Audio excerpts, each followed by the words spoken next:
ఇక్కడ కూడా రైతు బంధు డైరెక్ట్ రైతుల అకౌంట్లలో పడ్డది. ఎమ్మెల్యేలు ఇవ్వలేదు. ఇటువంటి రీజన్స్ ఇక్కడ ఓడిపోవడానికి కొంతమంది ఎమ్మెల్యేలు చెప్తుంటారు. ఇది కాదండి, మీకు మళ్ళీ చెప్తున్నా, డబ్బులు ప్రభుత్వ సాయం గురించి నేను చెప్తున్నా. కానీ ఈ మెకానిజంలో ఇక్కడ వాలంటరీ వ్యవస్థ లేదు. ఇక్కడ ఎమ్మెల్యే నీకు రైతు బంధు పర్లేదు అన్న దానికి ఎమ్మెల్యే దగ్గరికి వెళ్తే ఏదో విధంగా రిజాల్వ్ చేయడానికి ఒక ఆప్షన్ ఉంది అతని దగ్గర, అక్కడ ఆప్షన్ లేదు. సో అది కారణం కేతిరెడ్డి ఓడిపోవడానికి అని అంటారు. కేతిరెడ్డి అనే కదా 175 నియోజకవర్గాలు అదే ఎఫెక్ట్ అయింది దానికి. అంతే. ఇప్పుడు మీకు ఎగ్జామ్ రాస్తారు సార్, దాని మార్కులు మీరు ముందు ఊహించుకుంటారు. నాకు ఇవాళ 100కు 100 వస్తాయని. కానీ దిద్దునోడిని మీరు కన్విన్స్ చేసేంత ఆన్సర్ రాస్తేనే మీకు 100కు 100 వస్తాయి. ఇక్కడ దిద్దునోడు వాడు ప్రజలకు దిద్దునోడు ప్రకారంగా మాస్టర్ వాడు కేతిరెడ్డి మీరు చెప్పినట్టు. కానీ మాస్టర్ లేని ఎగ్జామ్ కండక్ట్ చేస్తే ప్రజల రిజల్ట్ వాళ్ళకి నచ్చినట్టు ఇచ్చారు. Right, okay. ఈ అంశాలు కాసేపు పక్కన పెడతాయి. ఏంది సార్ అమరావతికి సంబంధించి ఈ అంశాలు తెరపైకి వస్తూ ఉన్నాయి. నిజంగా అమరావతిలో అటువంటి దుర్మార్గపు చర్యలు జరుగుతున్నాయా? అమరావతిలో దుర్మార్గం చర్యలు అంటే మీరు ఏది సాక్షి డిబేట్ ప్రాస్పెక్ట్లో అదే కదా. ఆయన మీలాగా ఒక జర్నలిస్టు, నేను జర్నలిజం చదువుకున్న విద్యార్థిని. మళ్ళీ చెప్తున్నాను, ఒక ఛానల్లో మీకు 2 విషయాలు చెప్పి తర్వాత మీకు సింపుల్గా చెప్తా. నాటి విశ్లేషకుడు, నేటి ఎమ్మెల్యే తిరువూరు కొలికిపూడి గారు, విష్ణువర్ధన్ రెడ్డి బీజేపీ అధికార ప్రతినిధి, చెప్పు తీసుకుని కొట్టాడు ఈయన. మరి ఆ రోజు యాజమాన్యం కానీ ఎవరైనా బాధ్యత వహించిందా? రెండోది, ఈ టీవీ5 సాంబశివరావు జర్నలిస్ట్ కూడా కాదు, డిబేట్లు చేస్తుంటాడు ఆయన.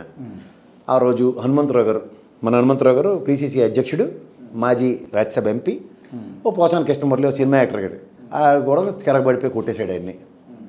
ఆ రోజు ఏమైనా బిఆర్ నాయుడు గారు కానీ లేదంటే ఈయన కానీ ఏమైనా వచ్చి బయటకు వచ్చి క్షమాపణలు చెప్పారా? చెప్పండి. మేనేజ్మెంట్ విషయంలో లేదు కదా. మరి ఇక్కడ A1 కింద కృష్ణరాజుని అనవసరంగా రాజధాని అనే పదాన్ని ఆ విధంగా సంబోధించడం తప్పు. నేను 3 సార్లు చెప్తున్నా. అలాగే కొమ్మినేని గారు దాన్ని నీకు దీనివల్ల కాన్సిక్వెన్సెస్ వస్తాయి, రెప్రికేషన్స్ ఉంటాయి, అలా మాట్లాడకూడదని తక్కువ వయసులో చెప్పడం తప్ప ఆయన ఏమైనా ఉచ్చరించాడు. మూడోది, జాతీయ స్థాయిలో ఎయిడ్స్ బాధితులు అన్నకు సంబంధించిన దానిలో ఒక స్టాటిస్టిక్స్ ప్రతిసారి జరుగుతుంటాయి. అది టైమ్స్ ఆఫ్ ఇండియాలో ఒక ఆర్టికల్ వచ్చింది. దాన్ని గతంలో ఈటీవీ కానీ టీవీ5 కానీ ఏబిఎన్ లాంటి ఛానల్స్ కూడా పబ్లిష్ చేసి కాబట్టి మీకు ఎవిడెన్సెస్ నేను ఇస్తాను. ఓకే. నాలుగోది, ఇక్కడ మేనేజ్మెంట్ని బాధ్యులు చేస్తూ చేశారు. ఏది సాక్షిని 3 A1 Krishnaraju, A2 Kommineni, A3 management అని. మరి ఇక్కడ ఎక్కడ మేనేజ్మెంట్ రెస్పాన్సిబిలిటీ లేనప్పుడు అక్కడ మేనేజ్మెంట్ ఎందుకు రెస్పాన్సిబిలిటీ అవుతుంది? అది కూడా లైవ్ ఛానల్లో. ఇప్పుడు ఇదే మన ఇద్దరిది యూట్యూబ్లోను నేనేమైనా పొరపాటు మాడినా అది మీరు తప్పు మాడినా మనకి ఎడిట్ చేయడానికి ఆప్షన్ ఉంటుంది.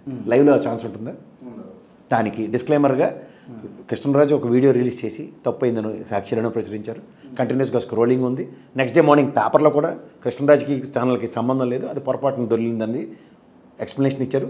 నెక్స్ట్ మార్నింగ్ డిబేట్లో కొమ్మినేని గారు 12 నిమిషాలు లెబోరియస్ ఎక్స్ప్లెనేషన్ ఇస్తూ క్షమించమని కూడా అడిగాడు. ఇంతకన్నా ఎవరైనా చేయగలరా? మీకు దీన్ని అన్నీ కనెక్ట్ చేస్తూ మనకి ఉదాహరణకి టీవీ5లో మూర్తి గారు డిబేట్ చేస్తుంటాడు.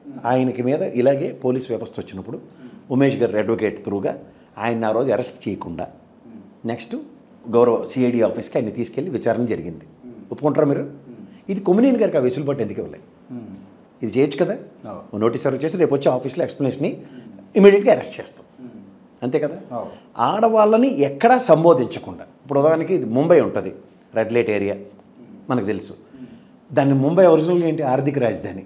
రెడ్ లైట్ ఏరియా ఉందని ముంబై ఆర్థిక రాజధాని అని సంబోధించడం ఎక్కడైనా మానుతున్నాం మనం?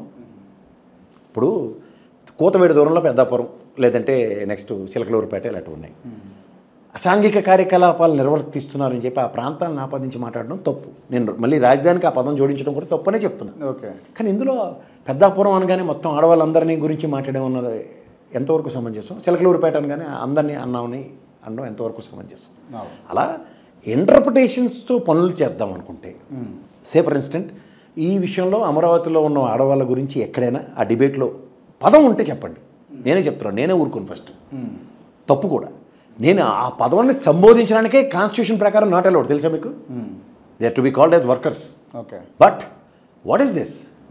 అండ్ నెంబర్ 1 పొజిషన్లో ఉంది మన స్టేట్ యాజ్ పర్ గణాంకాలు.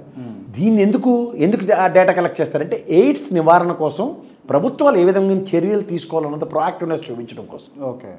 దీన్ని మనం మనకు అన్వయించుకుని ఎలా పడితే అలా మాట్లాడడం, కృష్ణరాజు పరంగా ఆ పదం ఉత్తరించడం ఖచ్చితంగా తప్పు. ఒక సీనియర్ జర్నలిస్ట్ అయ్యండి, ఒక పాత్రికేయుడు అయ్యండి, ఆయన స్థాయికి అది చాలా తప్పు. అది